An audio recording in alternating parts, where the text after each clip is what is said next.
Welcome to the Tech Egg. Don't get scrambled. Enjoy the video. You start by confirming Opencv is installed and your camera is reachable. Import CV2 and test CV2. Video capture, 0. Once done, set capture properties like CV2. CAP prop frame width and height so frames match your processing needs. Make sure lighting is consistent to reduce noise and avoid auto exposure jumps. If you use an external USB camera, try index 1 or 2. If frames return none, try different indexes. This gets you the first usable video stream quickly.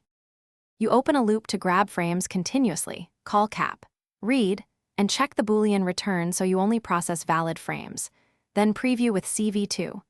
Show to confirm composition, use CV2. Wait key 1 and break on a key so the loop is responsive. For efficiency, convert to grayscale or resize frames before heavy processing. That lowers CPU and speed saving. Also, release resources with cap, release, and CV2. Destroy all windows once previewing is stable. You finalize by saving a clean frame. When red is true, call CV2. Write with a chosen file name and encoding. Confirm the function returns true to ensure disk write succeeded. Once saved, you can post-process the image, crop, convert color spaces, or apply filters. If saving fails, check the path and write permissions. If images are blank or noisy, make sure the camera warmed up, lock exposure, or apply CV2.